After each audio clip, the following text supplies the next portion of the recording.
அங்கே அந்த கமிஷன் ஆஃபீஸ்க்கு போகும்போது என்னிடம் பேசிய சில பெண் காவலர்கள் என்னிடம் வைத்த கோரிக்கை. நான் கேட்டேன், ஏன் மேடம் என்கிட்ட இதை சொல்கிறீங்கன்ட்டு. இல்லை சார், உங்கள் மூலமாக சொன்னால் தான் அரசுக்கு இது உடனடியாக தெரியும், செய்வாங்க. நீங்கள் யூடியூப்பில் வந்து எங்களை தப்பாக பேசிட்டீங்கன்றதுக்காக தான் 16 வழக்குகளை போட்டார்கள். எங்கள் அதிகாரிகிட்ட சொன்னால் இதெல்லாம் செய்ய மாட்டாங்க, நீங்கள் செய்யுங்க, நீங்கள் உங்கள் சேனலில் பேசுங்க அப்படின்ட்டு ஒரு 2 பெண் காவலர்கள் என்னிடம் தெரிவித்தார். ஸோ பெண் காவலர்களுக்காகவே என் மீது 16 வழக்குகளை பதிவு செய்த இந்த அரசு, ஆனால் செந்தில் பாலாஜிக்கெல்லாம் பாவமே பார்க்கக்கூடாது என்று அவர் இப்போது செய்து கொண்டிருக்கும் காரியங்கள் நமக்கு உணர்த்துகின்றன. முதல் விஷயத்தை சொல்லிவிட்டேன். மார்ச் 2021 தான் செந்தில் பாலாஜி மேலே சார்ஜ் ஷீட் போடுறாங்க. அந்த ஆதாரங்கள் தான் இன்னைக்கு வரைக்கும் செந்தில் பாலாஜிக்கு சிக்கலை ஏற்படுத்தி கொண்டிருக்காங்க. இல்லையோ ஆட்சி திமுக ஆட்சி வருது, ஒரு மந்திரி ஆகிறாரு, மந்திரி ஆகி ஒரு மாதம் இந்த சார்ஜ் ஷீட் போட்டார்ல, அந்த டிஎஸ்பியை தூக்கி கன்னியாகுமரி அடித்தாங்க. அந்த டிஎஸ்பி பேர் ராமச்சந்திர மூர்த்தி. 19/11/2024 அன்று போன வாரம் அவர் தூக்கி நாகப்பட்டினம் லாண்ட் ஆர்டருக்கு போடுறாங்க. உளவுத்துறை ஐஜி திரு செந்தில்வேலன் அவர்களிடம் செந்தில் பாலாஜி பேசி, செந்தில் பாலாஜி லஞ்ச ஒழிப்புத்துறை இயக்குனர் திரு அபய்குமார் சிங் அவர்களிடம் பேசி உடனடியாக அவர் டிஎஸ்பியை வெளில ட்ரான்ஸ்ஃபர். செந்தில் பாலாஜி ஒரு அக்யூஸ்டு இல்லையா? இன்றைக்கி மந்திரியாக இருக்காருன்றதுக்காக அவர் வந்து ஐஜி கிட்ட சொல்கிறாரு, இந்த டிஎஸ்பியை மாற்றுங்கன்ட்டு. குறைந்தபட்சம் சார் மாற்ற முடியாதுன்னு செந்தில் வேலன் நினச்சா சொல்ல முடியுமா? முடியாது. நீங்கள் தான் ஐஜி இன்டெலிஜென்ஸ், நீங்கள் சிஎம்கிட்ட ரிப்போர்ட் பண்ணுறீங்க. இது என்ன பாப்பா, எதுக்குப்பா மற்றவங்களாம் நேர்மையாக இருக்கணும்? எனக்கு இதுக்கு தான்ப்பா இந்த அதிகாரிகள் மேலே போவோம். நீங்கள் தானேப்பா காப்பாற்றினவங்க. மந்திரி அப்படி தான்ப்பா சொல்லுவார். இன்னும் மந்திரி வந்து அவர் ராமச்சந்திர மூர்த்தியை டிஸ்மிஸ் பண்ணுன்னு கூட சொல்லுவார்ப்பா செந்தில் பாலாஜி. நீங்கள் என்ன சொல்லணும்? அதற்குள்ள அந்த கெசட் நோட்டிஃபிகேஷனை எடுத்து ஒருத்தராக போடுறாங்க.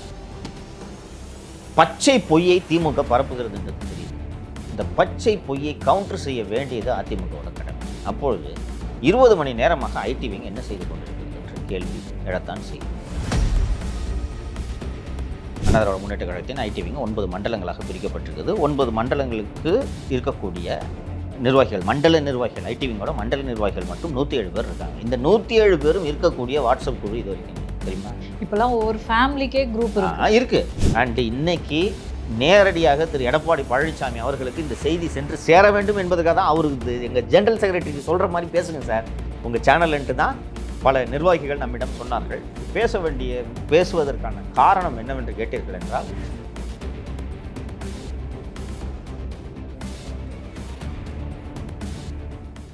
வணக்கம் சவுக்கு மீடியா நேயர்களே. இன்றைய அரசியல் அரட்டியில் தமிழகத்தில் நடந்த பல்வேறு அரசியல் சுவாரஸ்யமான நிகழ்வுகளை பாருங்கள். சார் வணக்கம். வணக்கம் இல்லையோ சார். நேற்றைய நேர்காணலில் நாம் பேசும்பொழுது அதிமுக ஐடிவிங்கோட செயல்பாடுகள் மிக மோசமாக உள்ளது அப்படின்னு சொல்லிட்டு பேசுகிறோம். எப்போ அத்திப்புத்தார் போல் வராங்க, திடீர்னு ஆஃப் ஆயிடுறாங்க அப்படின்னு சொல்லிட்டு பேசணும். எந்த ஒரு விஷயத்துக்கும் வந்து உடனடியாக ரியாக்ட் பண்ணுறதே இல்லை அப்படின்னு சொல்லிட்டும் பேசணும்.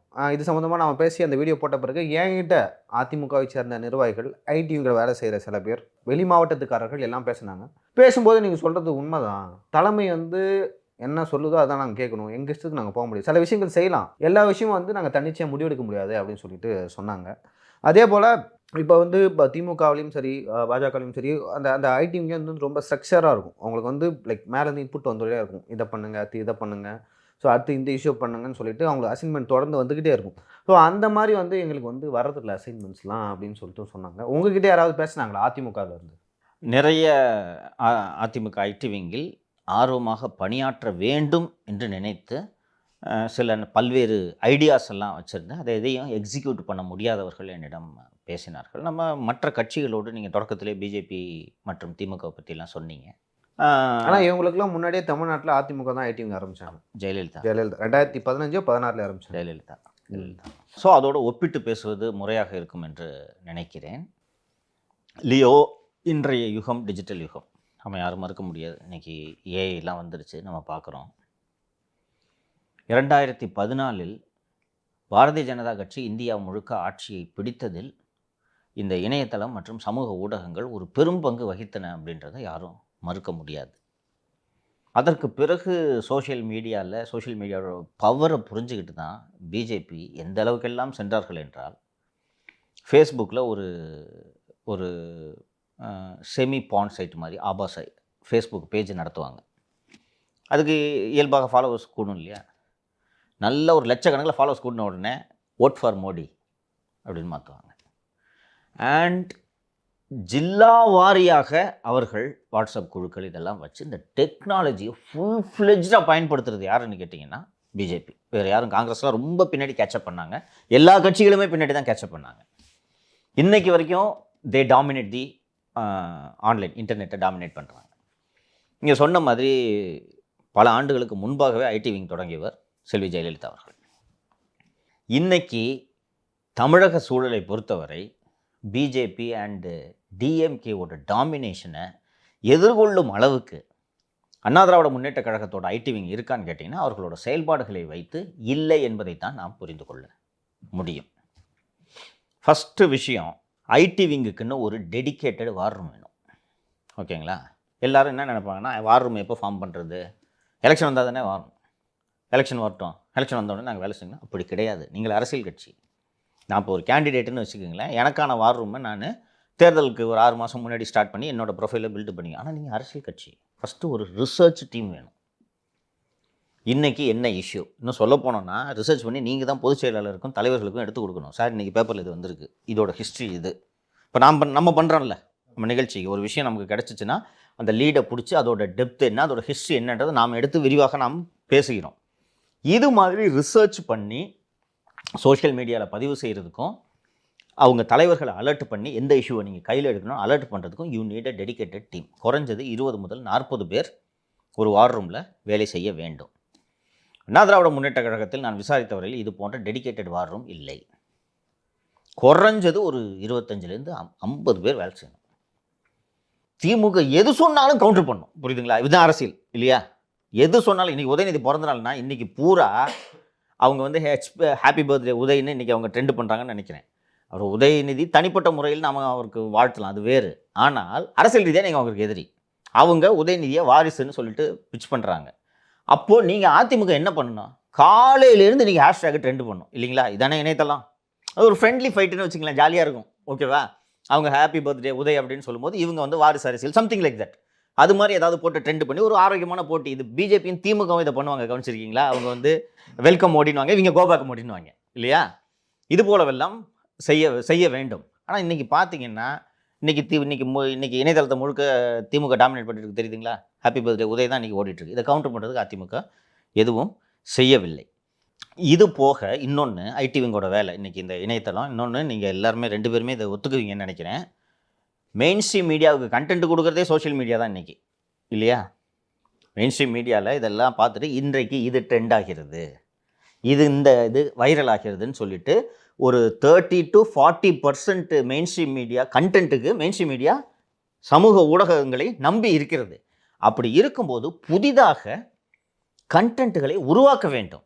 நேற்று மெயினாக நம்ம அதிமுக ஐடி விங்கை பற்றி பேசுவதற்கு தொடங்கியதற்கான காரணமே, நேற்றைக்கு முன்தினம் மாலை ஒரு சுமார் 4 மணி அளவில் திமுக ஒரு புதிய விஷயத்தை உருவாக்குது. பாதுகாக்கப்பட்ட வேளாண் மண்டலங்களாக எடப்பாடி பழனிசாமி சட்டம் கொண்டு வந்தேன்னு சொன்னார். அது பொய். அது மாதிரி சட்டம் எங்களுக்கு வரவே இல்லைன்ட்டு மத்திய அரசு சொல்லிடுச்சு. எப்படி ஏமாத்திருக்கிறார் பாருங்கள் எடப்பாடி பழனிசாமி. அப்படி அது எல்லா செய்தித்தாள்கள்லையும் முதல் பேஜில் வந்து அந்த நியூஸ் வந்துச்சு. அதிமுக ஆட்சி காலத்தில் நான் பார்த்தேன். அந்த சட்டம் ஏற்றினாங்க. இந்த மாதிரி எல்லா தொலைக்காட்சியிலும் சொன்னாங்க. விவசாயிகளின் தலைவன் நண்பன் அப்படித்தான் அவருக்கு அந்த பேர் வந்துச்சு. ஸோ ஏன்னா ஸ்டாலின் அவர்கள் தான் தெரியாமல் கையெழுத்து போட்டேன், டெல்டாவில் வந்து ஹைட்ரோகார்பன் நான் தெரியாமல் கையெழுத்து போட்டேன்னு சொன்னார். ஸோ அதை தடுக்க தான் வந்து இது பாதுகாக்கப்பட்ட விவசாய மண்டலம் கொண்டு வர்றாரு. அங்கே வந்து நீங்கள் எந்த பணிகளும் வந்து பண்ணக்கூடாது, மீத்தேன் எடுக்கோ ஹைட்ரோகார்பன் எடுக்கோ பண்ணக்கூடாதுன்னு சொல்லிட்டு வந்தார். இவர் தான் ஸ்ட்ராங்காக அதுக்கு முட்டுக்கட்டை போட்டார். அதுக்கு அவர் பேர் கொடுத்தாங்க. இது எல்லாருக்குமே தெரிஞ்ச விஷயம். செய்தித்தாளில் வந்து தொலைக்காட்சிலையும் வந்துச்சு. அப்படி இருக்கும்போது 5 நிமிஷத்தில் இதை கண்டுபிடிச்சிட முடியும் இல்லைங்களா? செக் பண்ணோன்னா ஃபஸ்ட்டு மத்திய அரசுக்கு இது அனுப்ப வேண்டியது இல்லை. இது மாநில அரசோட சட்டம்.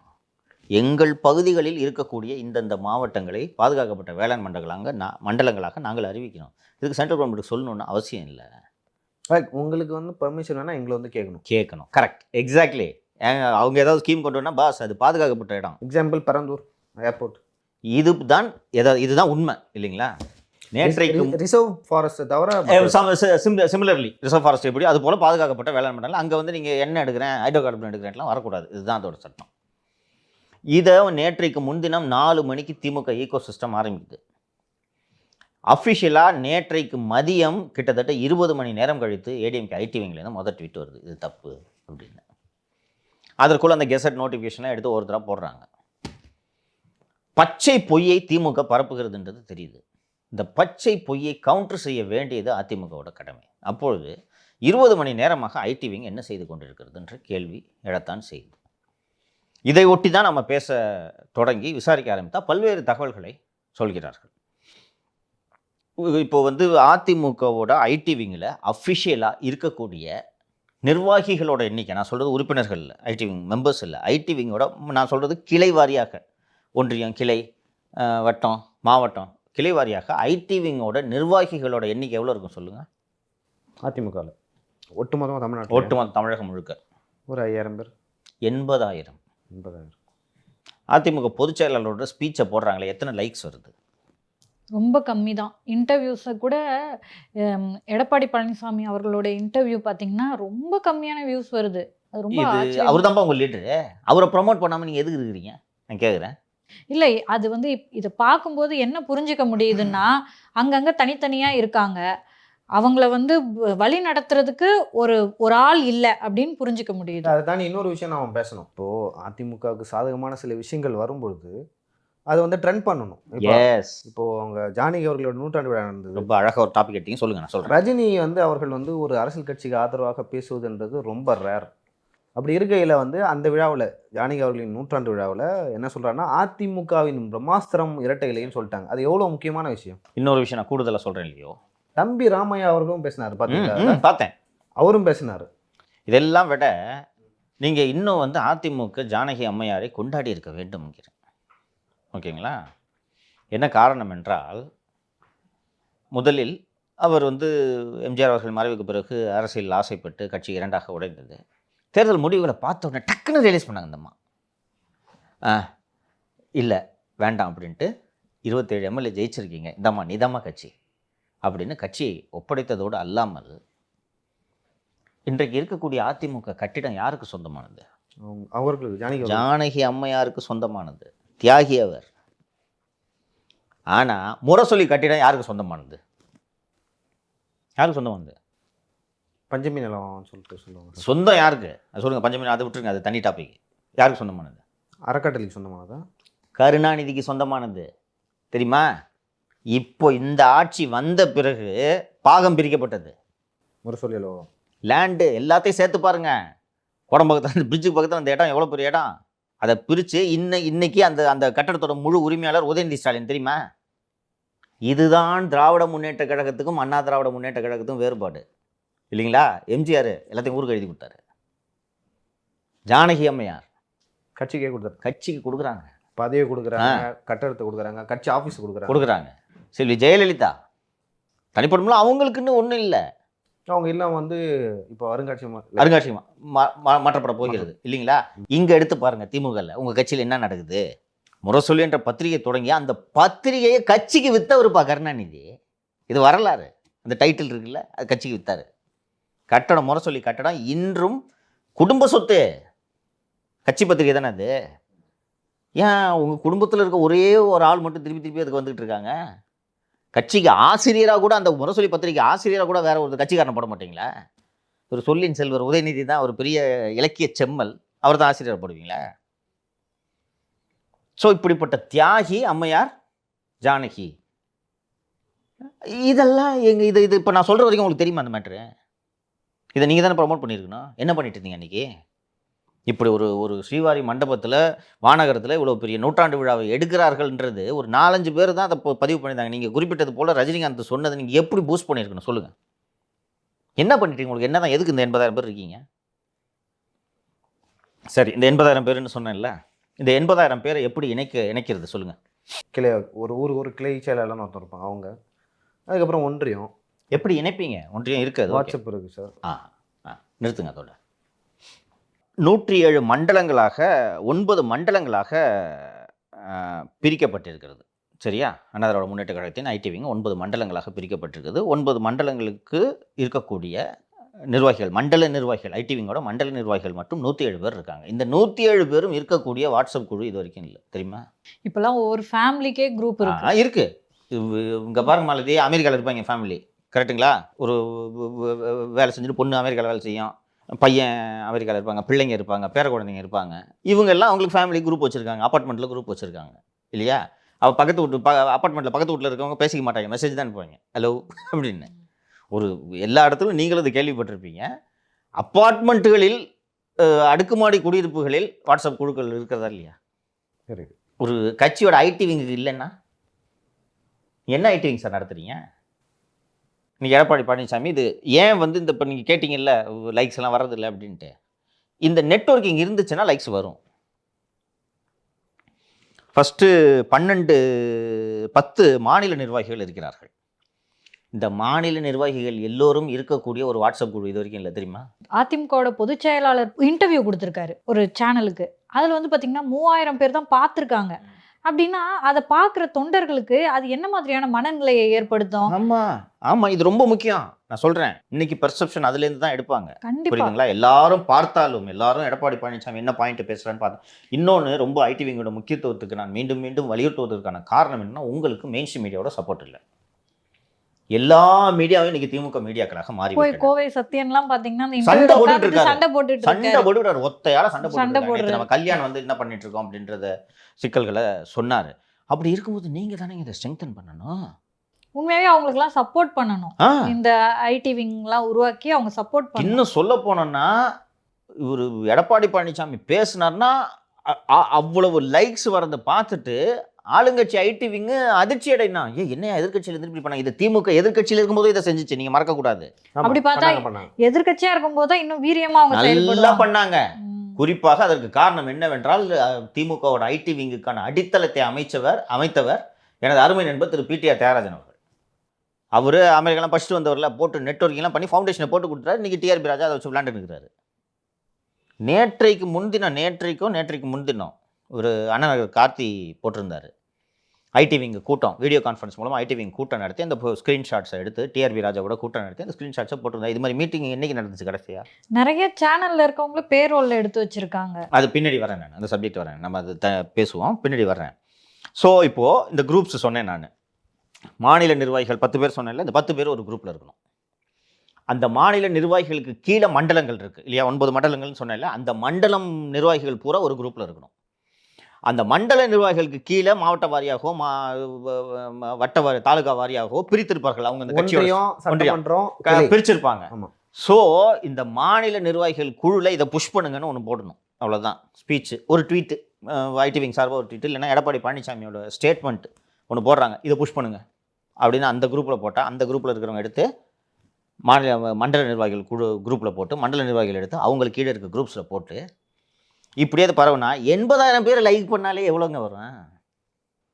நிர்வாகிகளாக இருக்கிறவங்க கூட, ஐடி விங்கில் நிர்வாகிகளாக இருக்கிறவங்க கூட நீங்கள் லைக் பண்ணலன்னா நீங்கள் எதுக்கு ஐடி விங் நடத்துறீங்க? எவ்வளோக்கு எவ்வளோ பார்க்குறோமோ அதை வச்சு தான் அந்த அல்காரிதம் அப்படிங்கிறது செயல்படும். அது வந்து அடுத்த கட்டத்துக்கு மக்களுக்கு எடுத்துட்டு போகும், புஷ் பண்ணும், வியூஸ் அதிகரிக்க புஷ் பண்ணும். பிஜேபி காசு கொடுத்துலாம் பண்ணுவாங்க, தெரியல, காசு கொடுத்து பே ஆட்லாம் பண்ணுவாங்க. அதெல்லாம் பண்ண வேணாம், உங்க ஆளுங்க வேலை செய்யறதுக்கு ரெடியாக இருக்காங்க, நீங்கள் என்ன பண்ணீங்க? இன்னொன்று நான் அந்த ஏற்கனவே இந்த வார் ரூம் சொன்னேன், இந்த பார்ட் டைமாக வேற எங்கேயாவது வேலை பார்த்துக்கிட்டு அதிமுக ஆதரவாளர்களாக இருக்கிறவங்கள வச்சுக்கலாம் நீங்கள் மேனேஜ் பண்ண முடியாது. 20லேருந்து 30 பேரை சம்பளம் கொடுத்து வச்சு காலையிலேருந்து சாயங்காலம் வரைக்கும் உனக்கு வேலை கண்டென்ட் கிரியேஷன், இது மட்டும்தான். டெய்லி எனக்கு ப்ராக்ரஸ் ரிப்போர்ட் பண்ணணும், இப்படி தானே வேலை செய்யணும். வார் ரூமு நீ என்ன பண்ண, நீ என்ன பண்ணீங்க காலையில், நீங்கள் என்ன பண்ணீங்க சார்? நீங்கள் கொஞ்சம் என்கரேஜ் பண்ணிங்கன்னா பசங்க நல்லா, அந்த ஐடி விங் பசங்க சின்ன பசங்க தீயா வேலை செய்வாங்க. இளைஞர்கள் வர்றதில்லைன்னு நீங்கள் அவங்களுக்கு வாய்ப்பு கொடுத்தா தானே வருவாங்க. போட்டி போட்டு ட்ரெண்ட் பண்ணணும். அந்த உதயநிதி அவர்களின் பிறந்த நாள் ஒரு உதாரணத்துக்கு சொன்னேன், ஹாப்பி பர்த்டே உதயனா அவங்க ட்ரெண்ட் பண்ணாங்கன்னா பதிலுக்கு ஒன்று போட்டி போடுவாங்க. இளைஞர்கள் வந்து தன்னெழுச்சியா திமுகவுக்கு நிறைய பேர் ஆக்சுவலாக பார்த்தீங்கன்னா சோஷியல் மீடியாக்களில் கமெண்ட் போடுறதெல்லாம் செய்கிறாங்க. அவங்களே வந்து சில கிரியேட்டிவாக எடுத்து மீம்ஸ் போடுறதெல்லாம் செய்கிறாங்க. இது எப்படி நடக்குதுன்னா, அவங்களோட ஐடி விங் சப்போர்ட் பண்ணுது, அதை தொடர்ந்து இவங்க ஃபாலோ பண்ணிக்கிறாங்க. இன்னொன்று, இப்போ ஆளும் கட்சியாக இருக்காங்க அப்படின்னு திமுக அப்படின்னும் போது நிறைய பேருக்கு பயம் இருக்கும். இப்போ எப்படி ஆளுங்கட்சியை நம்ம எதிர்த்து பேசுறதுன்ற பயம் இருக்கும். பட் இந்த மாதிரியான சப்போர்ட்லாம் இருக்கும்போது அது ஒரு துணிச்சலை கொடுக்கும்ல. இன்னைக்கு இன்னும் சொல்ல போனோம்னா பதிலுக்கு பதில் காட்டணும். இன்டர்நெட் தானேங்க இதில் பண்ணுறதுக்கு. உங்களுக்கு என்னங்க இருக்குது? உங்களுக்கு திமுக பிடிக்காதவங்க தான் தமிழ்நாட்டில் அதிகம். இன்னும் சொல்ல போனால் திமுக ஆதரவாக இருக்கிறத விட திமுக பிடிக்காதவங்க தான் அதிகம். நீங்கள் அவங்கள பயன்படுத்தலைன்றது தான் இதில் முக்கியமாக நம்ம கவனிக்க வேண்டியது. இன்னொன்று, பிஜேபி இதில் கை தேர்ந்தவங்க என்ன பண்ணுவாங்கன்னா, டிஸ்ட்ரிக்ட் வைஸாக வந்து ஃபேஸ்புக் பேஜஸ் வச்சுருப்பாங்க. ஒவ்வொரு மாவட்டத்துக்கும் ஒரு பேஜஸ் இருக்கும். அதில் எல்லாம் வர்ற இஷ்யூஸை எடுத்து ப்ரொஜெக்ட் பண்ணுவாங்க. அண்டு இப்போ ஒரு பேஜுக்கு வந்து 15,000 ஃபாலோவர்ஸ் இருக்காங்க, ஒரு 20,000 ஃபாலோவர்ஸ் இருக்காங்கன்னு வச்சுக்கோங்களேன். இன்றைக்கி டெக்னாலஜி எப்படி வந்துருச்சுன்னா, நீங்கள் மாவட்ட வாரியாக பேஜஸை கையில் எடுத்துடணும். ஓகேங்களா? இப்போது நீங்கள் ரொம்ப வெளியில் கூட போக வேண்டியதில்லை. அந்தந்த மாவட்டங்களில் தலைவர்கள் இருப்பாங்க, அதிமுக தலைவர்கள் இருப்பாங்க. இப்போ கரூர் எடுத்திங்கன்னா திரு எம்.ஆர். விஜயபாஸ்கர் அவர்கள் இருக்கார். அவங்களோட ஆதரவாளர்கள் அங்கே எப்படியும் ஒரு 10-12 பேஜ் வச்சுருப்பாங்க. கட்சியோட தலைமை வந்து, சார் அந்த பேஜில் ஒரு 2 பேஜோட ஆக்சஸை கொடுங்க எங்களுக்கு அப்படின்னா கொடுத்துருவாங்க. ஸோ இது மாதிரி தமிழ்நாடு பூரா பேஜஸை எடுத்துக்கிட்டு எடப்பாடி பழனிசாமி அவர்கள் பேசும்போது லைவை தூக்கி ஃபேஸ்புக் பேஜில் புஷ் பண்ணிட்டீங்கன்னா ஒட்டு மொத்தமாக இத்தனை பேர் பார்த்தாங்கன்னு வருதா? இது எவ்வளோ பெரிய பவரை கொடுக்கும்? இது எங்கே பண்ணியிருக்கீங்க நீங்கள்? இன்னொன்று, இப்போ அவர் பேசுறாருன்னா அவர் ஏதோ ஒன்று கருத்து சொல்றாருல, அது போய் மக்களுக்கு சேரணும்ல. சேரலன்னா அப்புறம் எதுக்குங்க பேசுறாரு? அவர் பெரிய லீடர், ரிசர்ச் பண்ணிட்டு நல்லா கரெக்டாக அடிக்கிறாரு. பார்த்தது வரைக்கும் நல்ல தரமாக எக்ஸ்ட்ரம்போராக பேசுகிறாரு, இஷ்யூஸ் எடுத்து பேசுகிறாரு, பவர்ஃபுல்லாக பேசுகிறாரு. அதை மக்கள்கிட்ட போய் சேர்க்கறது விட உங்கள் தொண்டர்கள்ட்ட போய் சேரலையே. நீங்கள் அந்த ஸ்பீச்செல்லாம் எடுத்து இப்போ லைவ் லிங்க் இருக்குன்னு வச்சுங்க, அந்த லைவ் லிங்க் எடுத்து இப்போ நான் சொன்ன வாட்ஸ்அப் குரூப்ஸில் போட்டு எல்லாம் புஷ் பண்ணு, லைக்கை போடு, வியூஸை போடு, போய் அந்த யூடியூப்பில் லைவில் போய் கமெண்ட்டை போடு அப்படின்னு சொன்னான்னா இதுதான் வேலைன்றேன். உனக்கு அதிமுகலாம் நான் ஐடி நிர்வாகி பதவி கொடுத்துருக்கேன்ல, இன்றைக்கி பொதுச் செயலாளர் பேசுகிறேன்னா இதை பூஸ்ட் பண்ணி தான் உனக்கு வேலை. என்ன பதவி கிடையாது, முடிஞ்சு போச்சா? சந்தோஷமாக செய்வாங்க. எங்கே பண்ணுறீங்க? இதில் வந்து பிஜேபியை பார்த்து இவர்கள் கற்றுக்கொள்ள வேண்டும். இப்போ வந்து நீங்கள் சொன்னதுக்கு வர்றேன். திமுக பிடிக்காதவங்க நிறைய பேர் இருப்பாங்கன்னு சொன்னேன். இவங்களெல்லாம் அதே திமுக பிடிக்காம திமுகவை நல்ல வலுவாக கிரிட்டிசைஸ் பண்ணி அழகாக எழுதக்கூடியவர்கள் இருப்பாங்க. அவங்க ஃபேஸ்புக்கில் இருப்பாங்க, எக்ஸில் இருப்பாங்க, யூடியூப்பில் இந்த troll, comical material, fun material, இந்த ஃபன் வீடியோலாம் க்ரியேட் பண்ணுறவங்களாம் இருப்பாங்க. இவர்களை எல்லாம் அவங்க திமுகவுக்கு எதிராக இருக்காங்கன்னா போதுன்றேன். இப்போ நாம் தமிழர்களை பத்தி என்ன சொல்லுவாங்கன்னா, அந்த கட்சியை பத்தி என்ன சொல்லுவாங்கன்னா, அவங்களுக்கு வந்து தன்னெழுச்சியா சண்டை போடுற இளைஞர்கள் இந்த சோஷியல் மீடியால அதிகம். அப்போ அவங்கள பத்தி என்ன சொல்லுவாங்கன்னா, சோஷியல் மீடியால தேர்தல் வச்சா நாம் தமிழர் தான் ஜெயிக்கும் அப்படின்னு சொல்லிட்டு சொல்லுவாங்க. ஏன்னா அவங்களாம் திமுகவை விரும்பாதவர்கள் தான். இந்த மாதிரி நேரத்தில் கோஆர்டினேட் பண்ணி வேலை செய்யணும் இல்லைங்களா? உங்களுக்கு திமுக பிடிக்கல, ஒரு விஷயம் திமுகவுக்கு எதிராக ஒரு விஷயம் நடக்குதுன்னா கோஆர்டினேட் பண்ணி, இப்போ நாம் தமிழருக்கு உனக்கு திமுக பிடிக்காது, எங்களுக்கு திமுக பிடிக்காது, சேர்ந்து வேலை செய்வோம். ஆனால் இது வந்து பார்த்தீங்கன்னா அதிமுக அப்படியே டோட்டல் ஆப்போசிட்டாக இருக்குது.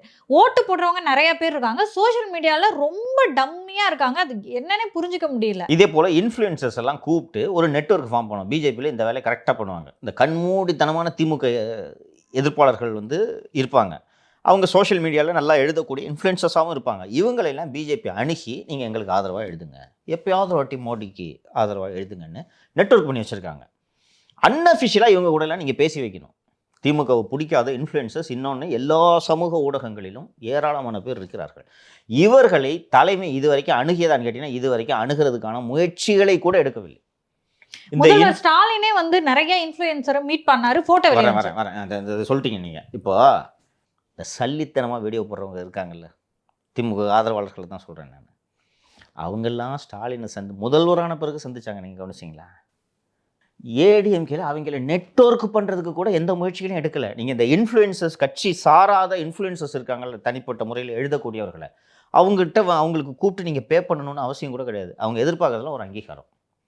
இப்போது அதிமுகவில் ஒரு முக்கியமான தலைவர் இருக்காருன்னு வச்சுக்கோங்களேன், ஒரு லீடர் இருக்கார். அந்த லீடர் வந்து ஒரு நாள் கூப்பிட்டு ஃபோன் பண்ணி பேசி, சார் நல்லா எழுதுறீங்க, இங்கே வாங்க தொடர்ந்து எழுதுங்க அப்படின்னு சொல்லிட்டு ஒரு நெட்வொர்க் ஃபார்ம் பண்ணணும்.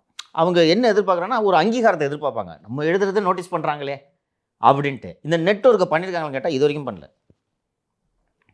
அதிகபட்சமாக இந்த இன்ஃப்ளூயன்சர் எதிர்பார்க்கறது எனக்கு ஒரு ரெக்கக்னிஷன். எதுக்கு எழுதுனான்? 4 பேர் படிக்கணும்னு தான் எழுதுனான் இல்லையா? ஒரு நல்லா வலுவாக ஒரு திமுகவுக்கு எதிராக ஒரு கருத்தை பதிவு செய்கிறான்னா அவங்களை கூப்பிட்டு இங்கே நெட்வொர்க் பண்ணணும். சார் எங்கே இருக்கீங்க, என்ன வேலை பார்க்குறீங்க? நான் இங்கே இருக்கேங்க, ஐடி கம்பெனியில் வேலை பார்க்குறேங்க நான் அப்படின்னு. ஏங்க இந்த மாதிரி எழுதுறீங்க கேட்டால், இல்லைங்க எனக்கு பிடிக்காது பேசிக்கிறேன். சரி சார், சேர்ந்து ஒர்க் பண்ணுவோம் அப்படின்னு சொல்லிட்டு ஒரு நெட்வொர்க் பண்ணுவோம். அந்த நெட்வொர்க்கை இவர்கள் செய்யவே கிடையாது. ரொம்ப அழகாக சொன்னீங்க. பொதுவாக இர்ஃபான் யாரை கைது பண்ணாலும் இர்ஃபான் அப்படின்னு ஆரம்பிச்சிருவாங்க. ஏன் இர்ஃபானை கைது பண்ணலன்னு கேட்பாங்க. அது வந்து நான் என்ன சொல்ல வரேன்னா, இர்ஃபானே ஒரு இன்ஃப்ளூயன்சராக ஃப்யூச்சரில் யூஸ் பண்ணிக்கலாம் அப்படின்ற அளவுக்கு திமுக யோசிக்குதுன்னு சில இடங்கள்ல நான் படித்தேன். அப்படி இருக்கும்போது எந்த அளவுக்கு அவங்க இன்ஃப்ளூயன்சரை ரொம்ப முக்கியம்னு நம்புறாங்க பாருங்க. இல்லை சார், இப்போது அதிமுக ஆதரவாளர்கள், அதிமுக வாக்களிப்பவர்கள் எப்படி இருந்தாலும் வந்து அதிமுக தான் ஓட்டு போடுவாங்க, அவங்களுக்கு தான் ஆதரவளிப்பாங்க. அவர்களை நீங்கள் ஃபோக்கஸ் பண்ண வேண்டிய அவசியமே கிடையாது. நடுநிலையாக சில பேர் இருப்பாங்க. எஸ், நீங்கள் அவங்கள தான் ஃபோக்கஸ் பண்ணுங்க. எஸ், சமூக செயற்பாட்டர் இருக்காங்க, மனித உரிமை செயற்பாட்டர் இருக்காங்க, இந்த மாதிரி வழக்கறிஞர்கள் எத்தனை பேர் இருக்காங்க. சமூகம் சார்ந்து ஒரு மாதிரி நியூட்ரலாக இருக்கவங்களாம் இருக்காங்களா, அவங்களாம் பார்த்து பேசணும். லைக் அதெல்லாம் பார்த்தோன்னா அப்போ தான் வந்து அந்த தலைவர்ன்ற ஒரு அங்கீகாரம் அவங்களுக்கு கிடைக்கும். நான் போய் பார்த்தேன், இப்போ ஸ்டாலின் அவர்கள் போய் பார்த்தார்ல சில இன்ஃப்ளூயன்ஸை, அந்த மாதிரி இவங்க ஏன் பார்க்கல, ஏன் பேசலை அப்படின்னு ஒரு கேள்வி எழுது. இல்லை அதிமுக தலைவர்களுக்கு அது தெரியவே இல்லையா அப்படின்னு கேட்குறேன். யாராவது ஒருத்தர் திரு எடப்பாடி பழனிசாமி அவர்களிடம்தான் நான் இப்போ பேசி கொண்டிருக்கிறேன். அவருக்கு இது தெரிய வேண்டும்ன்றதுக்காக தான் நான் பேசுகிறேன். நீங்கள் அவர் உழைக்கிறாருங்க, நான் இல்லைன்னு சொல்ல. எல்லாரும் வந்து குறை சொல்லிட்டு இருக்காங்க. அவர் வேலையே செய்கிறதில்ல, ஒன்றும் பண்ணுறதில்ல, எப்படி ஆட்சிக்கு வரும் அப்படின்னு. அவருக்கு தெரிந்த வகையில் உழைக்கிறார். அவருக்கு ஐடி பிடிபடலை, புரியுதுங்களா? அவருக்கு நம்மள மாதிரி டெக் சவி கிடையாது. அவருக்கு எது முக்கியன்றது தெரியல. அவருக்காக தான் நான் இதெல்லாம் சொல்லிட்டு இருக்கேன். அவர் இதில் கவனம் செலுத்தணும். ஏற்கனவே இருக்கிற இன்ஃப்ளூயன்சஸோட நெட்வொர்க் பண்ணுறது போக புதிய இன்ஃப்ளூயன்சஸை உருவாக்குறோம். நான் சொன்னேன்ல, திமுக தொடர்ந்து ஒருத்தன் திட்டிட்டு இருக்கானா, அவன் பிஜேபி இருந்தால் இருந்துட்டு போகிறான்றேன். இந்த பாருங்கப்பா, பிஜேபி தமிழ்நாட்டில் ஆட்சிக்கு வர போகிறதில்ல, நாங்கள் தான் வரப்போகிறோம். எங்கள் கூட சேர்ந்து வேலை செய். இன்னொன்று, நான் சொன்ன மாதிரி ஒரு ஜாயிண்ட் கேம்பெயின், பிஜேபி, நாம் தமிழர், விஜய், இவங்கெல்லாம் சேர்ந்து இன்னைக்கு திமுக நீங்கள் டார்கெட் பண்ணிங்கன்னா சோஷியல் மீடியாவில் அவங்களால நீ தாக்கு பிடிக்க முடியுமா? ஒரு முறை மோடி அவர்கள் வந்தபோது கோபேக் மோடின்னு சொல்லிட்டு வச்சு அடிச்சு நவுத்துறாங்க இங்கே திமுக ஐடிவிங்க. பிஜேபி ஐடிவிங்க வெறும் 4000 பேரை வச்சுக்கிட்டு வணக்கம் மோடி 15 லட்சம் ட்வீட்டு, ஹேஷ்டேக் 4000 பேர் வச்சுக்கிட்டு 4000 பேரை வச்சுக்கிட்டு ரெக்கார்டு இது. இதெல்லாம் நினைத்தால் செய்ய முடியும். புதிய இன்ஃப்ளூயன்சஸை உருவாக்கணும். இன்னும் சொல்ல போனேன்னா ஓரளவுக்கு கொஞ்சம் பெரிய லெவலில் இருக்கக்கூடிய இன்ஃப்ளூயன்சஸை எடப்பாடி பழனிசாமி கூப்பிட்டு அழைச்சி பேசினா அதுக்கப்புறம் அதோட தாக்கம் எப்படி இருக்குன்னு யோசிச்சு பாருங்க. அவன் பர்சனலாக அப்படி ஃபீல் பண்ணுவான். அதுதான் ஒரு அங்கீகாரம் இல்லையா? ஏய் பாரியா உங்களை கூப்பிட்டு பேசுகிறாரு அப்படின்ட்டு. நீங்கள் அந்த ஐடி விங் வச்சுருக்காங்களா, இந்த ஐடி விங்குக்குள்ளே அவர்களுக்குள்ளே அதை சுருக்கி கொள்வது. ஒரு நாள் கூட்டம் போட்டு எடப்பாடி பழனிசாமி அவர்கள் போய் ஒரு எல்இடி போர்டை திறந்து வச்சானா நம்ம வேலை முடிஞ்சு போச்சு என்று நினைத்துக் கொள்கிறார்கள். இப்போது ஃபேமிலியில் பார்த்தீங்கன்னா வயசானவங்க 1100 வச்சுட்டு இருப்பாங்க. ஸோ அதை மாதிரி தான் தலைமை வந்து 1100 இருக்காங்க. ஆனால் இங்கே வந்து அது இளைஞர்கள்லாம் வந்து அடுத்த கட்டமாக ஆண்ட்ராய்டு அந்த ரேஞ்சுக்கு போயிட்டாங்க. இதை பண்ணணும், இந்த டெக்னாலஜியை அவர்கள் பயன்படுத்தணும். இது போக ஒரு முக்கிய விஷயங்களில், முக்கியமான தினங்களில் இவர்களோட ரியாக்ஷன் டைமே ஸ்லோவாக இருக்குது. இப்போ ஃபார் எக்ஸாம்பிள் இது சொல்கிறேன், இங்கே இதில் பிஜேபியில் வேலை செஞ்சவங்கிட்ட போய் கேட்டப்போ என்ன சொல்கிறாங்கன்னா, கேலண்டர் போட்டு வேலை செய்ய வேண்டும். இப்போ உதாரணத்துக்கு மே மாதம் வருதுன்னு வச்சுங்க, மே 1ஆம் தேதி உழைப்பாளர் தினம் இல்லையா? அந்த உழைப்பாளர் தினத்துக்கு கட்சியின் பொதுச் செயலாளரோட வாழ்த்து செய்தி காலையில் 7 மணிக்கு வரணும். நீங்கள் டிவியில் வேலை செஞ்சவங்க 7 மணிக்கு வந்துச்சுன்னா காலையில் நியூஸ் இல்லாமல் டெஸ்கில் உட்காந்துட்டு இருப்பீங்க இல்லையா?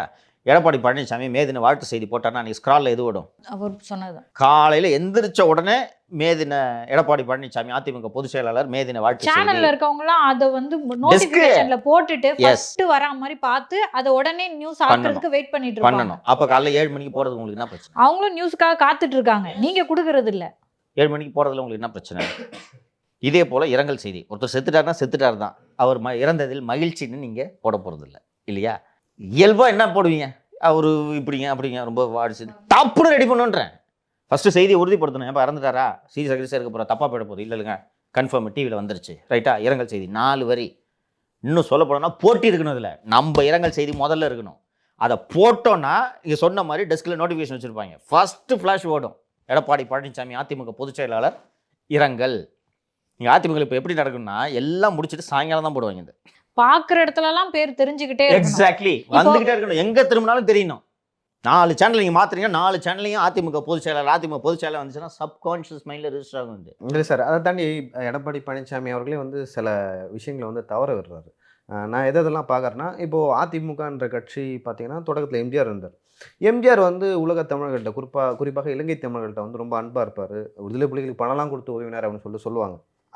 செல்வி ஜெயலலிதா இருக்கும்போதும் ஒரு கட்டத்தில் இலங்கை தமிழுக்கு ரொம்ப ஆதரவாக மாறினாங்க, சட்டமன்றத்தில் தீர்மானம்லாம் ஏற்றினாங்க.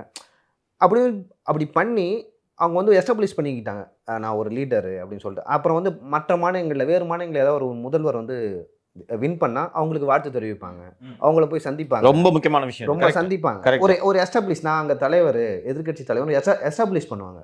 அது ஜெயலலிதா பண்ணார், எம்ஜிஆர் பண்ணார், கலைஞர் பண்ணுவார். எல்லாரும் ஒரு தலைவர் சென்னைக்கு வந்தால் கலைஞரை மீட் பண்ணாமல் போகவே மாட்டாங்க. அந்த மாதிரி ஒரு விஷயத்தை எடப்பாடி பழனிசாமி பண்ணவே இல்லை. மலேசியாவில் இப்போ வைகோ இருக்காருன்னா ஒரு கடத்தில் மலேசியாவில் போய் தமிழர்களை சந்திப்பார். இப்போ தமிழ்நாட்டில் தான் இருக்கிறோம். எடப்பாடி பழனிசாமி என்ன பண்ணுறாருன்னா இங்கே இருக்கிற லோக்கல் பாலிடிக்ஸ் மட்டும் ஃபோக்கஸ் பண்ணுறாரோ, புது அதிபர் வராது, இலங்கை மக்கள் வாழ்வில் இனியாவது வெளிச்சம் பெறும் என்று நம்புகிறோம். அவங்கள புதிய அதிபர் தமிழக மீனவர்களுக்கு ஏற்படும் சிக்கல்களை தீர்த்து வைக்க வேண்டும், அவர்கள் படகுகளுக்கு எதுவும் பண்ணாமல் பார்த்துக்கணும். கரெக்டு. இதெல்லாம் எடப்பாடியால் சிந்திச்சுட்டு இருக்க முடியாது. புரியுதுங்களா? இருக்கிறவங்க இந்த ஐடியாஸ் எல்லாம் சொல்லணும். நீங்கள் சொன்னது போல் ஜார்க்கண்ட் முதல்வர் திரு ஷிபு சோரன் வெற்றி பெற்றதற்கு எடப்பாடி பழனிசாமி இந்தியா கூட்டணியில் இருந்தால் என்னன்றேன். இன்னொன்று அப்படி தானே உள்ளே பூந்து இந்தியா கூட்டணி உடைக்கணும். ஷிபு சோரனுக்கு வாழ்த்து தெரிவிக்க வேண்டும் இல்லைங்களா? அதே நேரம் ஃபட்வானிஸ் கூட வேணாம், பிஜேபியோட எதிரியாக இருக்கீங்க நீங்கள், இது தானே, இது உங்களுக்கு நட்பு சக்தி தான், ஒன்றும் எதிரி சக்தி கிடையாது. ஷிபு சோரனுக்கு 2வது முறையாக முதல்வராக பதவியேற்ற ஷிபு சோரனுக்கு வாழ்த்துக்கள்னு சொன்னால் தான் நேஷனல் ஹெட்லைன்ஸில் ரீச் ஆக முடியும். இன்னொன்று இந்த ஒபிச்சுவரிஸ்லாம் கடைசியில் வருதுன்னு சொன்னேன்ல, இரங்கல் செய்தி சொன்னேன்ல, எப்படி இருந்தாலும் நீங்கள் இரங்கல் தெரிவிக்க போகிறீங்க இல்லைங்களா? பிரிண்ட் மீடியாவை இந்த நியூஸ் எல்லாம் கவர் பண்ணும்போது என்ன பண்ணுவாங்கன்னா 5 மணிக்கெல்லாம் அந்த ஒபிச்சுவரி நியூஸை முடிச்சிருவாங்க. இவர் இரங்கல் தெரிவித்தார்ன்றதை முடிச்சிருவாங்க. நீங்கள் சீக்கிரமாக இரங்கல் செய்தி தெரிவிச்சிங்கன்னா உங்கள் பேர் ஃபஸ்ட்டு வரும். கடைசியாக தெரிவிச்சின்னா அது மேலே சேர்த்துக்கிட்டே வருவாங்க. ஸ்டாலின் தெரிவித்தார், உதயநிதி தெரிவித்தார், இவர் தெரிவித்தார், பிரேமலதா தெரிவித்தார்னு கடைசியில் வரும். ஓகேங்களா? இன்னொன்று, இறந்துட்டா எப்படி இரங்கல் தெரிவிக்க போகிறீங்க? டக்குன்னு போட்டு ஒரு இரங்கல் செய்தியை ரெடி பண்ணி பண்ணுறதுக்கு அப்புறம் அந்த இரங்கல் செய்தியை எல்லாரும் ட்வீட் பண்ணணும், பொதுச் செயலாளர் இரங்கல்னு சொல்லிட்டு. இங்கெல்லாம் கோட்டை விடுகிறார்கள் இவர்கள்.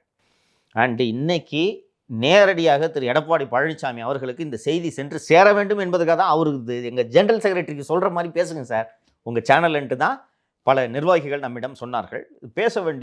பேசுவதற்கான காரணம் என்னவென்று கேட்டீர்கள் என்றால், நாம் நேற்று பேசியது போல 1 வருடத்தில் தேர்தல் வர இருக்கிறது. இன்னும் சரியாக சொன்னால் நவம்பர்னா டிசம்பரில் வர்றதுக்கான சாத்தியக்கூறுகள் அதிகமாகி கொண்டே இருக்கின்றன. அப்படிப்பட்ட நேரத்தில் இவங்க இதெல்லாம் வேகமாக களமாட வேண்டிய நேரம். கோட்டை விட்டாங்கன்னா ஒரு கிட்டத்தட்ட ஒரு 30லேருந்து 35% வரைக்குமான வாக்குகளை சமூக வலைத்தளங்கள் இன்ஃப்ளூயன்ஸ் பண்ணுதுன்னு சொல்லுவேன். நான் இதை பார்த்துட்டு தான் ஓட்டு போடுறாங்கன்னு நான் சொல்ல மாட்டேன். நான் இன்ஃப்ளூயன்ஸ் பண்ணுறாங்க. நீங்கள் சொன்னீங்கல்ல, மீண்டும் மீண்டும் மீண்டும் பார்க்கும்போது இது மாதிரி எங்கே பார்த்தாலும் நீங்கள் சோஷியல் மீடியாவில் எடப்பாடி பழனிசாமி இதுக்கு கருத்து தெரிவிக்கிறார், இதுக்கு கண்டனம் தெரிவித்தார், இதுக்கு வாழ்த்துறாரு அப்படின்றது வந்துட்டு இருந்துச்சுன்னா 21 அது நல்லா பண்ணாங்க. 21 ஏடிஎம்கே ஆளுங்கட்சியாக இருக்கும்போது நல்லா பண்ணாங்க. நானும் யோசித்தேன், ஆட்சி மாறப்போகுது, இனிமேல் நீங்கள் விளம்பரம் கொடுத்துட்ருக்கீங்களா 21 அப்படி நினச்சேன். சுனில் கனகலூர் சுனில் கேம்பெயின் நல்லா இப்போ நீங்கள் சொன்னீங்க. அதே போல் மீடியாவோட லயசனை ஏடிஎம்கே கிட்டத்தட்ட கையாளவே இல்லை என்று தான் நான் சொல்வேன். இந்த பத்திரிகையாளர்களை சந்திக்கிறதோடு சரி. 2015 இறுதியில் ஒரு முறை செய்தார் முக ஸ்டாலின் இதை.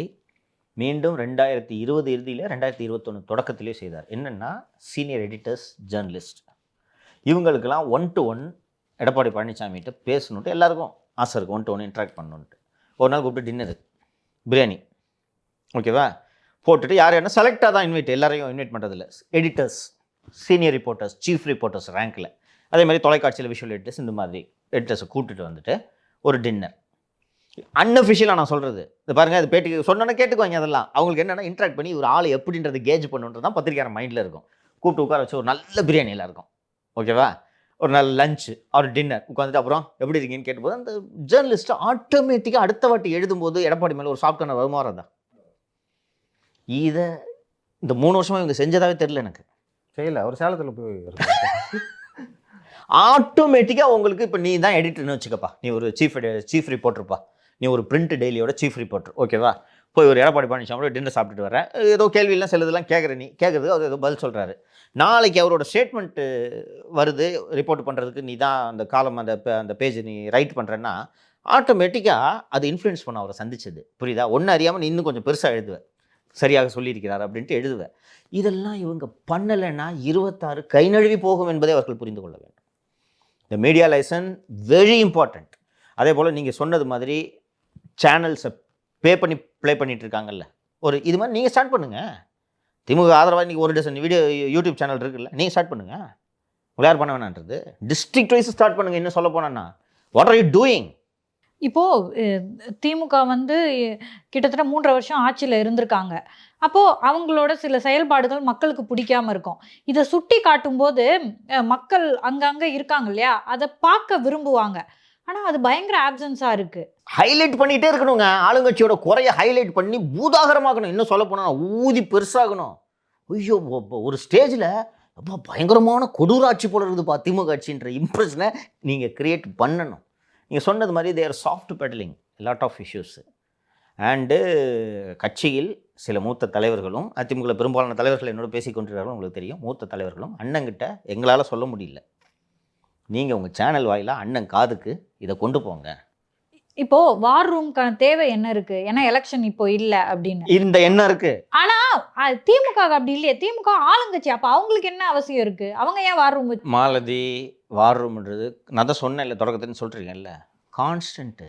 தேர்தலுக்காக வார் ரூம் கிடையாது. நீங்கள் ஒரு கட்சி, கேண்டிடேட் கிடையாது. கட்சிக்கு கூட வார் ரூமு 24/7 365 டேஸு. இஷ்யூ இல்லைன்னா நான் தான் சொல்கிறேன், இஷ்யூ இல்லைன்னா இஷ்யூ உருவாக்கணுங்க. அதாங்க வார் ரூம் மேலே டெடிக்கேட்டடாக உட்காந்து. இன்னொன்று எளிதாக சொல்கிறேன், கர்நாடகத்திலிருந்து வந்த ஒரு பதவியை ராஜினாமா செய்த ஒரு ஐபிஎஸ் அதிகாரி தானங்க அண்ணாமலை. அவர் இன்னைக்கு ஒரு மாபெரும் தலைவராக வளர்ந்து விட்டதாக அவரே நினைக்கும் அளவுக்கு சமூக வலைத்தளங்கள் மூலமாக தானே அதை செய்ய முடிஞ்சு அவங்களால. நான் மறந்துடக்கூடாது இல்லையா? அதில் அவரோட பங்கு என்ன நீங்கள் சொல்லி பாருங்கள், யோசிச்சு பாருங்கள். ஏதாவது இன்னும் சொல்ல போனோன்னா அண்ணாமலை மெயின் ஸ்ட்ரீம் மீடியாவில் ப்ரெஸ்ஸுக்கிட்ட சண்டை இழுப்பார் இல்லையா, வம்பு இழுப்பார், ஏதாவது கண்ணாப்புடான்னு பேசி உளறி வைப்பாரு. நீங்க வம்பு இழுப்பாரு, சண்டை போடுவாருன்னு சொல்றீங்களா? எப்படி சண்டை போட்டா இருப்பாரு அப்படின்னு புஷ் பண்றாங்க. இல்ல அது பாக்குற நம்மளுக்கு இப்போ நிறைய இடத்துல பாத்தீங்கன்னா விஜயகாந்த் வந்து ஜேர்னலிஸ்ட் கிட்ட சண்டை போட்டது எல்லாமே ரொம்ப பெருமையா நினைப்பாங்க. எப்படி எதிர்த்து கேட்குறாங்க பாரு அப்படின்னு சொல்லிட்டு. அப்போ அதை அவங்க பாசிட்டிவாக தான் அதை அவங்க புஷ் பண்ணுறாங்க. ஸோ நல்லா இருக்குது. இப்போது அண்ணாமலை எப்படி கொண்டு போனாங்க, அதுக்கு முழுக்க ஐடிவிங்கோட வேலை தானே அதுக்கு காரணம். இதை புரிஞ்சுக்கணும். இந்த இம்பார்ட்டன்ஸை தேர்தல் நெருங்கிட்டு இருக்கு, கரெக்டாக ஒரு வருஷம் தான், கோட்டை விடக்கூடாது என்பதற்காக இந்த விஷயங்களை நம்ம எடுத்து சொல்கிறோம்.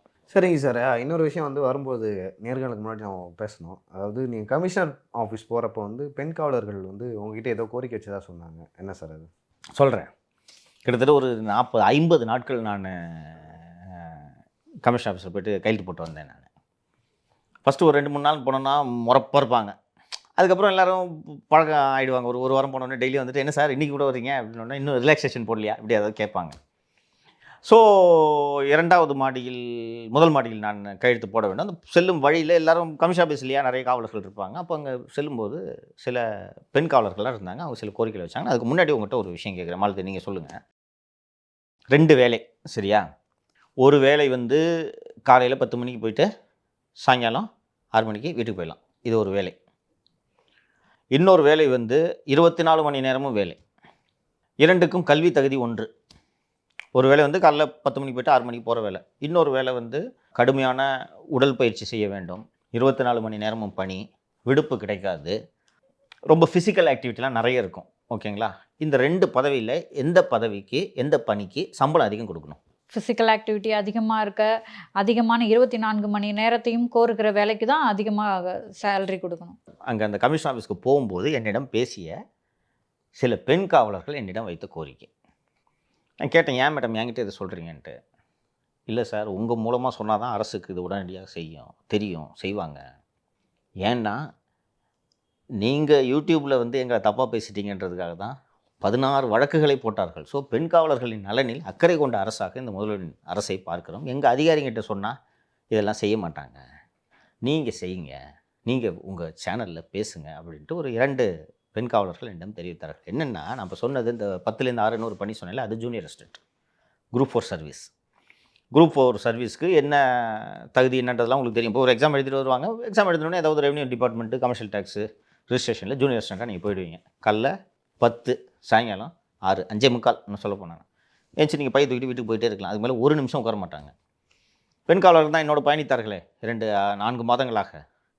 ஃபிசிக்கல் ஆக்டிவிட்டி ஃபஸ்ட்டு ட்ரைனிங்லே, செலெக்ஷன்லே ஓடணும், ஹை ஜம்ப்பு, ரோப்பு கிளைம்பிங். இது போக இன்றைக்கி டியூட்டி பார்த்திங்கன்னா இந்த ஷூவை போட்டுட்டு அந்த பெண் காவலர்கள் என்னோடய வாகனத்தில் வரும்போதே பார்த்திங்கன்னா இங்கேருந்து கன்னியாகுமரி வரைக்கும் 16 மணி நேரம் ஷூவை கட்டாமல் வரணும். கம்பளி சாக்ஸு இப்படி இருக்கும், கையில் துப்பாக்கி வேறு வச்சுக்கிட்டு வருவாங்க. இந்த துப்பாக்கி வச்சுட்டு இவ்வளோ கஷ்டப்படுறவங்களுக்கு சேலரி கம்மினா அதை எப்படி ஏற்றுக்க முடியும்? ஜூனியர் அசிஸ்டண்ட்டுக்கான பேசிக் பே இப்போ வந்து ஸ்லாப்னு வச்சுருக்காங்க. அந்த இதில் கிரேட் பெயிண்ட்டு வச்சுருக்காங்க. அந்த ஸ்லாப் வந்து ஜூனியர் அசிஸ்டண்ட்டுக்கு வந்து 19,500, கான்ஸ்டபிள்ஸுக்கு 18,200. அதே போல் ஹவுஸ் ரெண்ட் அலவன்ஸு, வீடு 2 பேரும் ஒன்றா தானமாக கூட்டியிருக்க போகிறாங்க. குரூப் 4 ஜூனியர் அசிஸ்டண்ட்டு வேறு வீட்டில் கூட்டியிருப்பாங்க, காவலர்கள் வேறு வீட்டில் கூட்டியிருப்பாங்களா? இதில் வேறுபாடு இருக்கிறது, வீட்டு வாடகை படியில் வேறுபாடு இருக்கிறது. இது போக மெடிக்கல் அலவன்ஸ்லாம் ஈக்குவலாக இருக்குது. கிட்டத்தட்ட ஒரு 2,500 3,000 வரைக்கும் இந்த இளநிலை உதவியாளர்களுக்கும் கிரேட் 2 உமன் கான்ஸ்டபிள்ஸ்க்கும் வேரியேஷன் அதிகமாக இருக்குது. பெண் காவலர்களுக்கு ஒன்று என்றால் துடிதுடித்து எழுகிற அரசல்லவா இது. இந்த பே டிஸ்பாரிட்டி சரி பண்ணி கொடுங்க அப்படின்னு பார்த்து இதெல்லாம் தாண்டி பார்த்தாலும் கூட இது ஒரு நியாயமற்ற ஊதியமாக தானே தெரியுது உங்களுக்கு. யோசிச்சு பாருங்கள், 2 பேருக்கும் qualification 10th standard. 10th standard குவாலிஃபிகேஷனில் வேலைக்கு போகிற ஒரு குரூப்புக்கு வந்து 10லேருந்து நீங்கள் 6 மணிக்கு போயிடலாம், சம்பளம் அதிகம். அதே குவாலிஃபிகேஷனோட இன்னும் கூடுதலாக உடற்தகுதியோடு வேலைக்கு சொல்லக்கூடிய இன்னொரு குரூப்புக்கு வந்து உனக்கு சம்பளமும் கம்மி, வேலையும் 24 மணி நேரம் நீ பார்க்கணும், லீவு கிடையாது அப்படின்னு சொன்னோன்னா இது என்ன நியாயம்? ஸோ பெண் காவலர்களுக்காகவே என் மீது 16 வழக்குகளை பதிவு செய்த இந்த அரசு பெண் காவலர்களின் இந்த குறையை நிவர்த்தி செய்து இளநிலைய உதவியாளர்களுக்கு இணையாக பெண் காவலர்களின் ஊதியத்தை உயர்த்த வேண்டும் என்ற கோரிக்கை தான் அவர்கள் வைத்தார்கள். இந்த நிகழ்ச்சி வாயிலாக பதிவு செய்து விட்டோம். அவர்கள் ஏற்றுக்கொள்வார்கள் என்று நம்புவோம். சார், இதுக்கு முந்தைய அரசியல் அரட்டையில் வந்து ஒரு விஷயத்தை நம்ம பேசணும். என்னென்னா, செந்தில் பாலாஜி அவர்கள் தன்னோட வழக்கில் இருக்க ஒரு சாட்சியை வந்து அவருடைய தரப்பு வந்து மிரட்டியதாக ஒரு விஷயத்தை சொன்னீங்க. இதனால் வந்து ஒரு சீனியர் அட்வொகேட் சென்னையில் இருக்கிறவர், டெல்லி பார் கவுன்சிலில் வந்து ஒரு முக்கிய பொறுப்பில் இருக்கிற அட்வொகேட், நான் வந்து வாதாட மாட்டேன் இப்படிலாம் பண்ணீங்க அப்படின்னு சொல்லிட்டு சொன்னதாக சொன்னீங்க. அதோட அப்டேட் ஏதோ இருக்குதுன்னு சொன்னீங்க. என்ன சார் அது? எனக்கு திரு செந்தில் பாலாஜி அவர்களை இந்த சிறையிலேருந்து வெளியே வரும்போது பார்த்தபோது உள்ளபடியே எனக்கு ரொம்ப பாவமாக இருந்தது. ஏன்னா ஆள் எப்படி இருந்தார்ன்றதை பார்த்தீங்க, அப்படியே ஒட்டிக்கு போய் அது சிறை அப்படி தான் இப்போ கிட்டத்தட்ட 1.5 ஆண்டுகள் கழித்தவர் வருகிறார். ஆனால் செந்தில் பாலாஜிக்கெல்லாம் பாவமே பார்க்கக்கூடாது என்று அவர் இப்போது செய்து கொண்டிருக்கும் காரியங்கள் நமக்கு உணர்த்துகின்றன. முதல் விஷயத்தை சொல்லிவிடுகிறேன். லியோவுக்கு ஞாபகம் இருக்கும்னு நினைக்கிறேன், இந்த ஆட்சி வந்தவுடன் மார்ச் 2021 தான் செந்தில் பாலாஜி மேலே சார்ஜ் ஷீட் போடுறாங்க. ஜூனியர் இன்ஜினியர்ஸ், இந்த metropolitan job racket junior engineers ரெக்ரூட்மெண்ட்டில் சார்ஜ் ஷீட் போடுறாங்க. அந்த சார்ஜ் ஷீட்டில் தான் இன்றைக்கி இடி கேஸ் நடத்திட்டு இருக்கு. அவங்க சேகரித்த அந்த ஆதாரங்கள் தான் இன்றைக்கு வரைக்கும் செந்தில் பாலாஜிக்கு சிக்கலை ஏற்படுத்தி கொண்டிருக்கின்றன. அது அதிமுக ஆட்சி, அதனால் வேகமாக விசாரிச்சுட்டு சார்ஜ் ஷீட் போட்டு முடிச்சிட்டாங்க. லியோ ஆட்சி திமுக ஆட்சி வருது, ஒரு மந்திரி ஆகிறாரு. மந்திரியாகி ஒரு மாதம் 2 மாதமாக இருக்கும். அந்த சார்ஜ் ஷீட் போட்டார்ல, அந்த டிஎஸ்பியை தூக்கி கன்னியாகுமரி அடித்தாங்க. அந்த டிஎஸ்பி பேர் ராமச்சந்திர மூர்த்தி.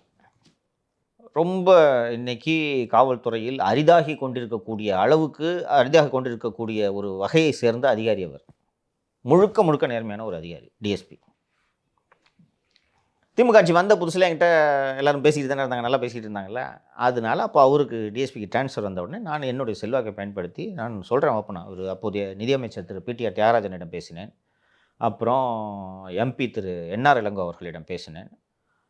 வந்த புதுசு நல்லா பேசியிருந்தாங்க. சார் ஒரு நல்ல டிஎஸ்பி சார், அவர் என்ன சார் ஒரு செந்தில் பாலாஜி இப்படி பண்ணுறாரு, அவர் விஜிலன்ஸ்லேயே இருக்கணும்லாம் சொல்லலை சார், சென்னையில் ஏதாவது ஒன்று போடுங்க, பொண்ணு +2 படிச்சுட்டு இருக்கு சார் அப்படின்னு சொன்னோன்னே அப்போ நல்லா பழகிட்டு இருந்தாங்களா, அவங்க யார்கிட்ட பேசினாங்கன்றதுலாம் தெரியாது. டிஎஸ்பி கேன்சல் பண்ணி கடைசியில் விஜிலன்ஸ் விட்டு வெளியிலே அனுப்பலை. விஜிலன்ஸ்லேயே இந்த ராமச்சந்திர மூர்த்தியை ரிட்டைன் பண்ணிட்டாங்க. அவர் தொடர்ந்து 3 வருஷங்களாக லஞ்ச ஒழிப்புத்துறையில் வேலை செய்து கொண்டிருந்தார்.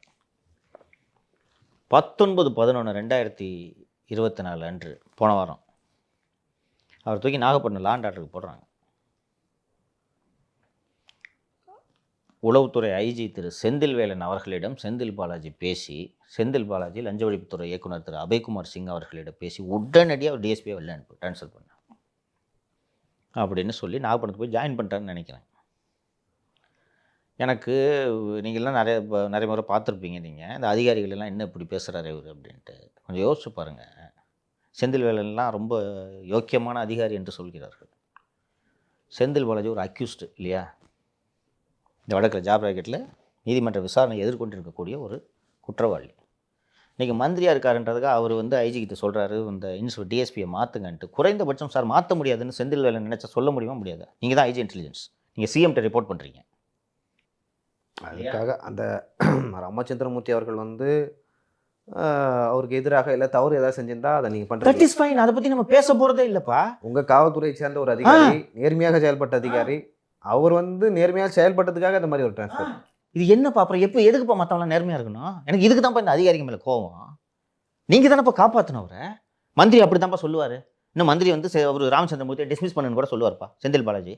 நீங்கள் என்ன சொல்லணும் சார்? இதெல்லாம் பேசாதீங்க சார். நீங்கள் சார்ஜ் ஷீட் போட்டு கோர்ட்டில் போய் பார்த்துங்க.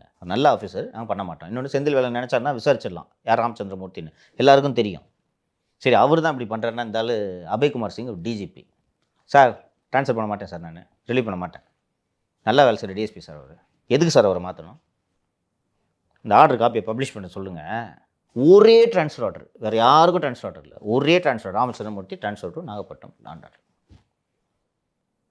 சரி, இப்படி ராமச்சந்திரமூர்த்தி ட்ரான்ஸ்ஃபர் பண்ணிட்டா மட்டும் இடி கேஸில் தப்பிச்சுட்டு வர செந்தில் பாலாஜி? எனக்கு அவர்களையெல்லாம் விட செந்தில் பாலாஜி மீது கூட எனக்கு அவ்வளவு கோபம் இல்லை, எனக்கு இந்த அதிகாரிகள் மீது தான் கோபம். அதிகபட்சம் செந்தில் பாலாஜி சொன்னதை அவர் ஐஜி செந்தில் வேலன் சொல்லலைன்னா செந்தில் வேலனை ட்ரான்ஸ்ஃபர் பண்ண போகிறாங்க இல்லையா, வேறு என்ன பண்ணிட முடியும்? ஆனால் நீங்கள் அந்த பதவியில் நீடிக்கணுன்றதுக்காக ஒரு நேர்மையாக இருக்கிற டிஎஸ்பியை மாற்றுறீங்கன்னா நீங்களாம் என்ன அதிகாரி, எதுக்கு அதிகாரியாக இருக்கீங்கன்னு கேட்குறேன் நான். அப்போது ஊரை அடித்து உலையில் போட்ட செந்தில் பாலாஜியின் கோரிக்கையை நிறைவேற்றி அவரை மகிழ்விப்பது தானே இந்த ஐஜி உள்ளிட்ட ஐபிஎஸ் அதிகாரிகளுக்கு நோக்கமாக இருக்கிறது. அதனால தான் தமிழ்நாடு ஏன் இன்றைக்கி குடிச்சு வர போகுதுன்னு தெரியுதா? நான் கேட்குறேன், சிஎம் இதை விரும்புவார்னு நினைக்கிறீங்களாப்பா நீங்கள்? முதலமைச்சருக்கு ராமச்சந்திரமூர்த்தி யாருன்னு தெரியுமா? அவரா சொல்லியிருப்பாரு? இது ஒரு புறம். கடந்த அரட்டையில் நான் பேசும்போது செந்தில் பாலாஜி சாட்சிகளை, இந்த மணிவன் என்ற சாட்சியை கலைக்கிறதுக்கு முயற்சி பண்ணுறேன்னு சொன்னேன். கூடுதலாக அதில் சில விவரங்கள் வந்திருக்கின்றன. செந்தில் பாலாஜி வெளியிலே வந்த பிறகு தான் இதெல்லாம் நடக்கிறது. மணிவண்ணனோட சாட்சியம் 19/9/2024 அன்று சாட்சியம் தொடங்குகிறது. அதற்கு பிறகு அதுக்கு அடுத்த என்னைக்கு தள்ளி வைக்கிறாங்கன்னா 26/9/2024 முதல் மணிவண்ணனை குறுக்கு விசாரணை செய்யணும். செந்தில் பாலாஜி அவர்களின் தரப்பு குறுக்கு விசாரணை செய்ய வேண்டும். குறுக்கு விசாரணை செய்யறதுக்காக 26/9/2024 அன்னைக்கு போடும்போது மணிவண்ணன் கோர்ட்டுக்கு வரல. எனக்கு பிளட் ப்ரெஷர் அதிகமாகிடுச்சு, அதனால் எனக்கு கோர்ட்டுக்கு வர முடியல அப்படின்னு சொல்லிட்டு அமலாக்கத்துறையின் அரசு வழக்கறிஞருக்கு ஒரு இமெயில் அனுப்பியிருக்கிறார். சரி, உடம்பு சரியா, சரி பிபியா, சரிங்க அடுத்த வாரம் தள்ளி வைங்க அப்படின்னு சொல்லிட்டு 30/9/2024 அன்றைக்கி 4 நாள் கழித்து கோர்ட்டு தள்ளி வச்சிருது. கோர்ட்டால் ரொம்ப நாள் இது தள்ளி போட முடியாது, ஏன்னா சுப்ரீம் கோர்ட்டு இதை மானிட்டர் பண்ணிட்டுருக்கு, சீக்கிரம் முடிங்கன்னு சொல்லியிருக்கு. இன்னொன்று எம்எல்ஏ எம்பி சம்மந்தப்பட்ட வழக்குகளை வேகமாக முடிக்கணும்ட்டு உச்சநீதிமன்றம் ஜென்ரலாகவே ஒரு டைரெக்ஷன் கொடுத்துருக்கு. ஸோ ஜட்ஜி ஒரு 4 நாள் தள்ளி போடுறாரு. 4 நாள் தள்ளி போட்டு 30/9/2024 அன்றைக்கி இந்த வழக்கு விசாரணைக்கு வருகிறது. இந்த அமர்வு நீதிமன்றத்தில் விசாரணைக்கு வரும்போது அன்னைக்கு இந்த மணிவண்ணன் இமெயில் அனுப்புகிறாரு இடியோட பிபிக்கு. அதில் என்ன சொல்கிறாருன்னா, சார் இன்றைக்கி எனக்கு பிபி ஹையாக இருக்குது, 10/10/2024 வரைக்கும் டைம் வாங்குங்க அப்படின்னு சொல்கிறார். சரி, ஏன்பா ஹையாக இருக்குன்னு கேட்டால் பிபி அதிகமாக இருக்குது அப்படின்னு சொல்லிட்டு சொல்கிறார். அதனால் எங்களுக்கு வர முடியல அப்படின்றார். கோர்ட்டில் ஜட்ஜி கேட்குறாரு, இந்த பாருங்கள், போன வாட்டி இவருக்கு பிபி அதிகமாக இருக்குதுன்னு சொன்னீங்க, சரின்ட்டு நாங்கள் தள்ளி வச்சிட்டேன். இன்றைக்கி பிபி அதிகமாக இருக்குதுன்னு சொன்னேன்னா, பிபி அதிகமாக இருக்குதுலாம் நடமாட முடியாத அளவுக்கு ஒரு பெரிய வியாதி கிடையாது ஹை பிபின்றது. என்னாச்சு பிபி என்னன்னு கேட்கும்போது பிபி கோர்ட்டில் சொல்லியிருக்காரு, இது பதிவாயிருக்கு. சார் நான் ஃபோன் பண்ணால் ஃபோன் எடுக்க மாட்டார் சார் விட்னஸ்ஸு. ஒரு அரசு சாட்சி, ஒரு அரசு ஊழியர்களோட மென்டாலிட்டி உங்களுக்கு தெரியும். ஒரு கவர்மெண்ட்டில் அடிஷனல் பப்ளிக் ப்ராசிக்யூட்டர் ஃபோன் பண்ணுறாரு, ஃபோனை எடுக்காமல் இருக்கிறாருன்னா அழுத்தம் இல்லாமல் வேறு என்ன காரணம் இருக்க முடியும்? பிபி கூடுதலாக என்ன சொல்கிறாருன்னா, சார் ஃபோன் எடுக்க மாட்டாரு, மெயில் போட்டால் மெயிலுக்கு பதில் போடுறாரு, ஆனால் ஃபோன் எடுக்க மாட்டாரு அப்படின்னு சொன்ன உடனே ஜட்ஜு 30/9/2024 அன்னைக்கு மணிவண்ணனுக்கு வாரண்ட் இஷ்யூ பண்ணிடுறாரு. அரெஸ்ட் வாரண்டா, விட்னஸ் வாரண்ட்டுன்னு சொல்லுவாங்க, வாரண்ட் இஷ்யூ பண்ணிடுறாரு. நீங்கள் நல்லா புரிஞ்சுக்கணும் இல்லையோ, கவர்மெண்ட் சர்வெண்ட்ஸால் இந்த மாதிரி சாட்சியம் நீதிமன்றத்தோட சம்மனை ஏற்று சாட்சியம் சொல்லாமல் இருக்கவே முடியாது. ஏனென்றால் கோர்ட்லேருந்து சம்மன் கொடுத்து நீங்கள் உரிய நேரத்தில் நீதிமன்றம் சென்று சாட்சியம் அளிக்கவில்லை என்றால் துறை ரீதியான நடவடிக்கை எடுப்பாங்க அவங்க மேலே. இப்போ கோர்ட்டுக்கு போகலன்னா இது ஒழுங்கினமான செயல் தானே, இந்த வாரண்ட் இஷ்யூ பண்ணியிருக்காங்கல்ல, இதுக்கே துறை ரீதியான நடவடிக்கை எடுக்கலாம். ஸோ துறை ரீதியான நடவடிக்கை எல்லாம் எடுப்பார்கள் என்று தெரிந்து வாரண்ட்டு போட்டுட்டாங்கன்னு தெரிகிற அளவுக்கு விட்னஸ் வராமல் இருக்க வாய்ப்பே கிடையாது. ஸோ நான் வாரண்ட் போட்ட பிறகு 4/10/2024 அன்றைக்கி மணிவண்ணன் நீதிமன்றத்தில் ஆஜராகிறார். அன்றைக்கி வாரண்ட் எக்ஸிக்யூட்டட்னே கோர்ட்டில் பதிவாயிருக்கு. அன்றைக்கி சாட்சி சொல்லிடுறாரு. அன்னைக்கு குறுக்கு விசாரணை தொடங்குறாங்க. செந்தில் பாலாஜி தரப்பில் குறுக்கு விசாரணை தொடங்கப்படுகிறது. 4/10/2024 பிறகு 29/10/2024 அந்த வழக்கு தள்ளி வைக்கப்படுகிறது. 29/10/2024 பிறகு 7/11/2024 அன்று தள்ளி வைக்கப்படுகிறது. இதுக்கு நடுவில் நான் லாஸ்ட் டைமே சொன்னேன், மணிவண்ணனோட சாட்சியம் ரொம்ப ரொம்ப முக்கியன்றதை சொன்னேன். ஏன்னா செந்தில் பாலாஜியோட வழக்கிலேயே அந்த காவல்துறை கைப்பற்றிய ஒரு பென்ட்ரைவ் தான் முக்கிய ஆதாரமாக இருக்கிறது. அந்த பென்ட்ரைவில் என்ன இருந்துச்சு, அந்த பென்ட்ரைவ் தொடர்பான சாட்சியங்களை அளிக்க வேண்டியவர் திரு மணிவண்ணன். மணிவண்ணன் கம்ப்ளீட்டாக எவிடன்ஸை சொல்லி முடிச்சிட்டாருன்னா செந்தில் பாலாஜி வழக்கில் முக்கியமான விஷயங்கள்லாம் முடிஞ்சிருச்சுன்ட்டு அர்த்தம். ஸோ இதை உடைக்கணும்னு ட்ரை பண்ணிட்டு தான் அவரை சாட்சி சொல்ல விடாமல் தடுத்துருக்காங்க. இந்த ஸ்டேஜில் தான் 29/10/2024 அடுத்து வழக்கை தள்ளி வச்சாங்கன்னு சொன்னால அந்த ஸ்டேஜில் தான் திரு செந்தில் பாலாஜி அவர்களுக்காக வழக்கை நடத்தி கொண்டிருந்த மூத்த வழக்கறிஞர் திரு பிரபாகரன் அவர்கள் வழக்கிலிருந்து நான் இனிமேல் நடத்த மாட்டேன் வாபஸ் வாங்கினேன். இப்போது வேறு வழக்கறிஞர் வைத்து நடத்தி கொண்டிருக்கிறார்கள். இப்போ இன்றைக்கி நான் அந்த சொன்னது எல்லாமே கோர்ட்டு ப்ரொசீடிங்ஸில் ரெக்கார்ட் ஆகிருக்கு. இது ஒன்றே செந்தில் பாலாஜியின் ஜாமீனை ரத்து செய்வதற்கு போதுமான காரணங்களாக இருக்கின்றன. செந்தில் பாலாஜியின் ஜாமீனை ரத்து செய்ய வேண்டும் என்று தொடுக்கப்பட்டிருந்த வழக்கு வரும் டிசம்பர் மாதம் விசாரணைக்கு வர இருக்கிறது. அன்று இது மற்றும் கூடுதலான ஆதாரங்களை எல்லாம் இந்த டிரான்ஸ்ஃபர் ஆர்டர் எவிடன்ஸ் தானே. அவர் ராமச்சந்திரமூர்த்திக்கு சென்னை விட்டு போகிறதுக்கு விருப்பம் இல்லை, நாகப்பட்டினத்துக்கு என்ன அவராக போனாங்க, இன்னொன்று தனியாக எதுக்கு ஆர்டர் போட்டீங்க? ஸோ இந்த விவகாரங்களையும் எடுத்து உச்சநீதிமன்றத்தில் இவர்கள் வைக்க இருக்கிறார்கள். அப்போது ஒரு ஸ்டேஜில் செந்தில் பாலாஜியோட ஜாமீனை ரத்து பண்ணணுன்ற முடிவை உச்சநீதிமன்றம் எடுத்துச்சுன்னா என்ன கதிக்கு ஆவாங்கன்றதை பார்த்துக்கணும். ஸோ இந்த அரசியல் அரட்டையில் நிறைய அரசியல் நிகழ்வுகள் பேசணும். இதே மாதிரி பல நிகழ்ச்சிகள் பண்ணலாம். நன்றி, வணக்கம். வணக்கம்.